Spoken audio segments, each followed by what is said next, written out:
Hello and welcome to the Chasing Care podcast. On today's edition, we're going to be looking at the war for talent, in particular in relation to registered managers for home care, care homes and nursing homes.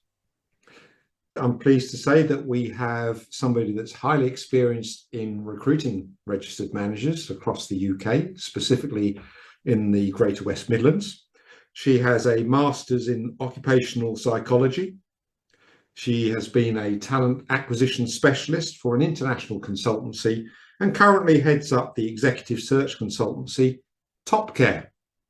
It's my great pleasure to welcome to the Chasing Care podcast, Beatriz Fernandez. Hi, how are you doing? Hi, Gavin. Thanks for the introduction. It's my pleasure to be here today in your podcast. And thanks for inviting me. It's good to have you here. So for our listeners, paint me a little picture as to who you are. Yeah, of course. I'm an executive search consultant for Topcare. And, well, the truth is, Network Healthcare, who is a provider itself, they've been running a domiciliary care service for 21 years in the industry. They face the challenge of recruiting registered managers. So it's when we decided to create Topcare as a headhunting company for registered managers and help them find the right talent for their domiciliary care services. We provide these services to other businesses in the industry. That's pretty much what we do. We are mainly specialized in the West Midlands in home cares, care homes and nursing homes. And our main job is to network with care managers around the UK.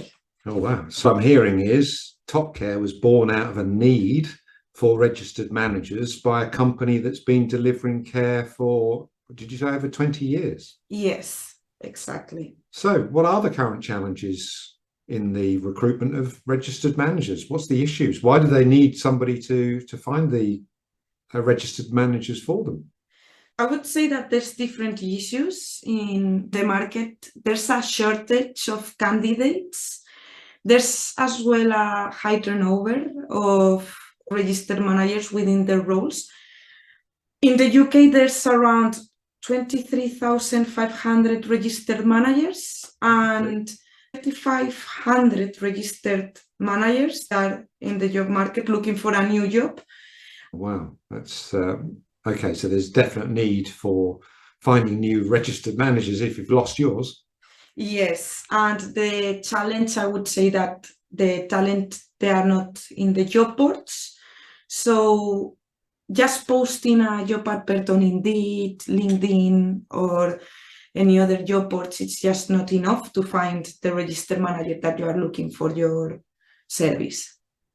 You really need to go and find it with a direct approach. That's why we headhunt instead of just going on job boards, if that makes sense. The end is keeping in touch with them on a daily basis, every week. How are they doing in their jobs? Maybe they don't want to move now, but in the future they would be open-minded to move to another company. And it's in that moment where you find the right talent. So if I'm listening to you correctly here, what you're saying is that putting an advert out there won't necessarily get you a registered manager. No, and probably you will get maybe 3 applications into your job, and probably it's not even a registered manager. Oh, really? Yes.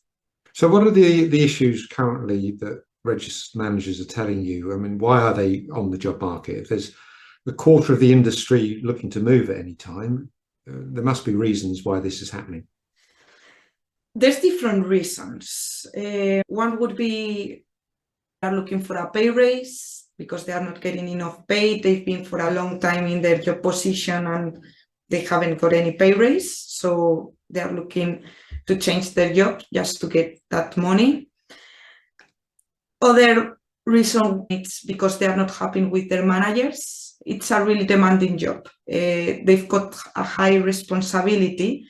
They are working long hours, on-call rota, sometimes working 24/7. And if they don't get the support from their current employer, they would end up burnout, which makes them look for another role where they are going to get that support. So do you think it's money that they're after, or is it the right work environment for them?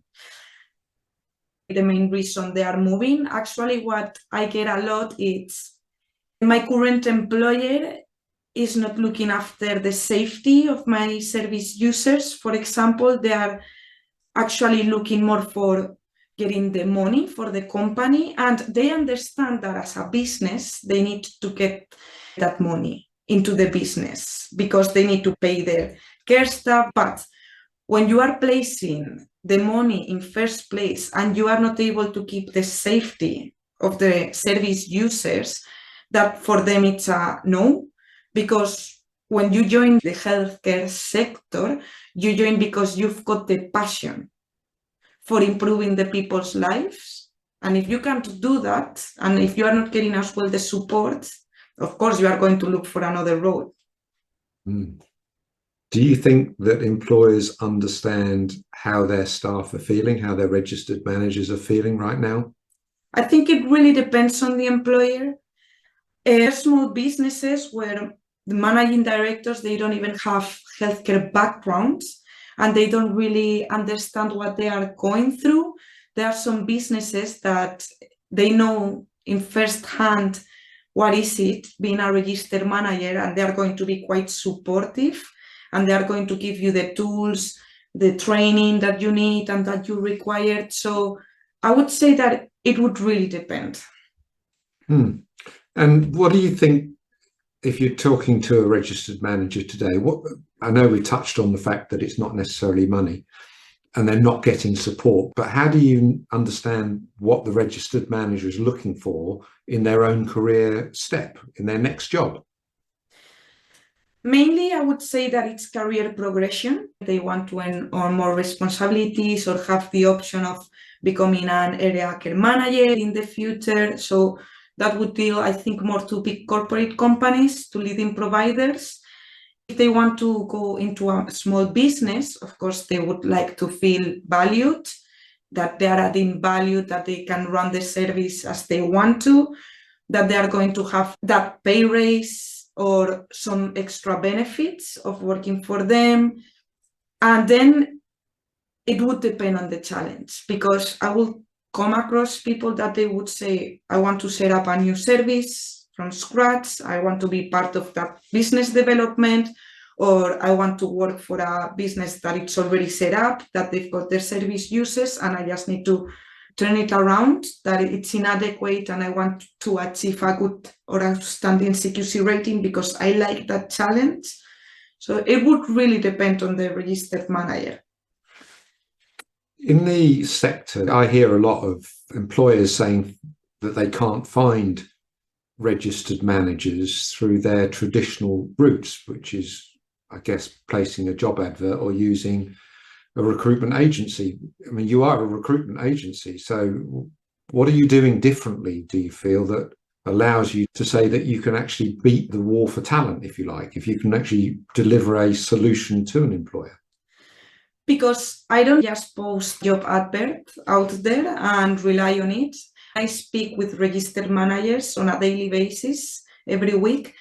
And I speak with people that they are not necessarily looking for a change, but I will look into their career aspirations, which means maybe they are happy in their current role, but there's always going to be something which would make them be open-minded to move. And it happens, actually, Gavin. I speak with registered managers, which they've been placed in a company for 10 years, and they would move for, let's say, having a little bit extra support or better IT systems, better training programs, or for another career progression. So it's just finding what is it that they would move into another role. And if I've got that job opportunity, I will call them straight away.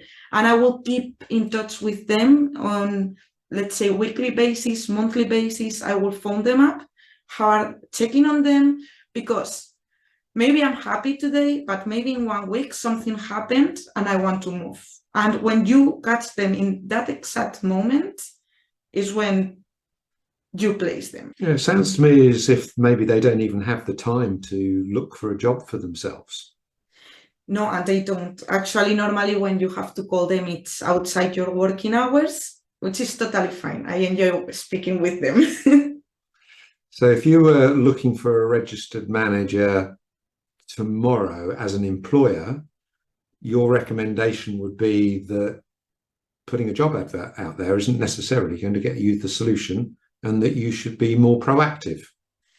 You need to be proactive in this market because they are not going to come to you. And now, as an employer, you shouldn't be just thinking, oh, I'm going to get the right talent. I spoke with people on the industry that they think just for putting the job advert are going to fill the position, and they come back to me 3 months' time saying, I'm really struggling. And I'm thinking, I know.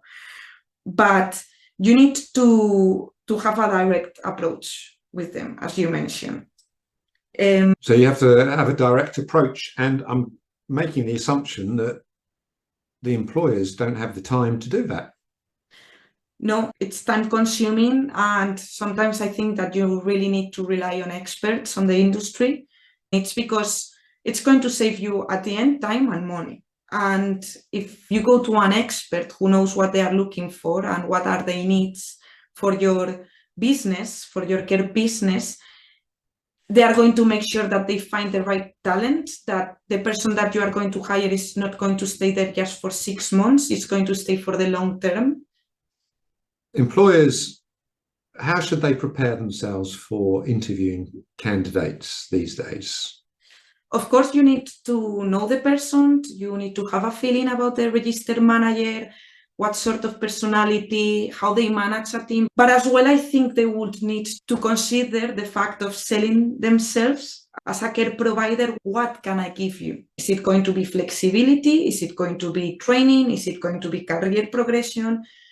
Is it going to be benefits in terms of like mental health, but not just mental health in terms of I'm going to speak about it every week. It's actually putting programs in place because there's quite a high rates of burnouts, and you really need to look after the mental health of your staff when you are dealing with care.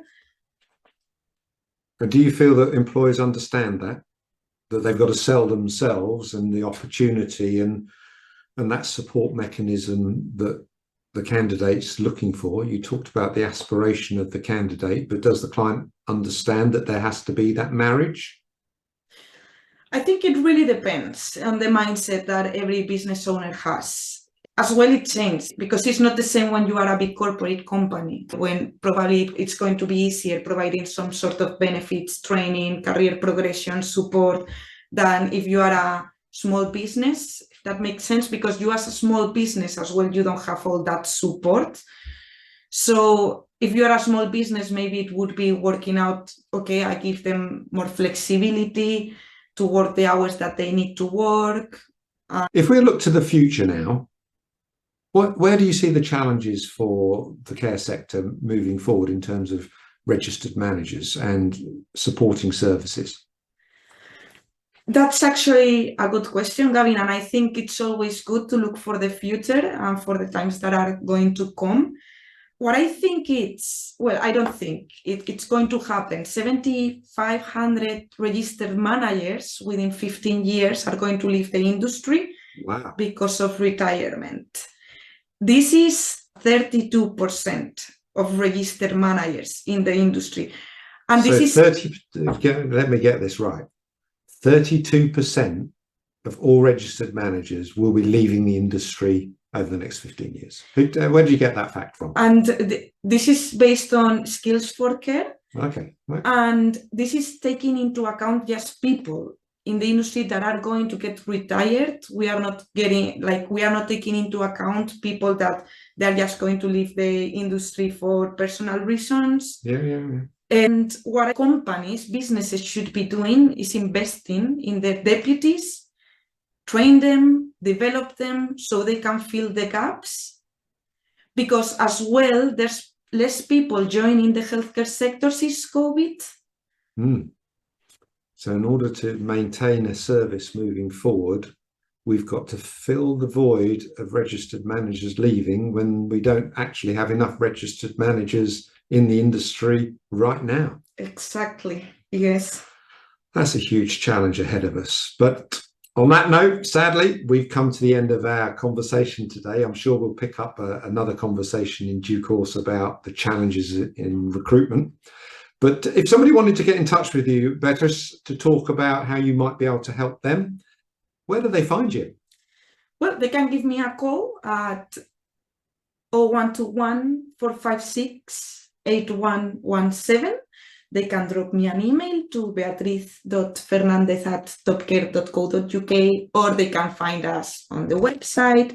They can find us on LinkedIn, Facebook, Instagram, and we will reply in the same day. Wow, that's amazing. Well, it sounds to me as if you're all over the internet, so I'm sure they'll be able to find you. What I will do for you, I'll share your information in this podcast when we post it. So, Beatrice, amazing. Thanks for your time today. Thank you, Gavin. Thanks for joining us on Chasing Care podcast. It's been my pleasure, Gavin, and thanks for your time too.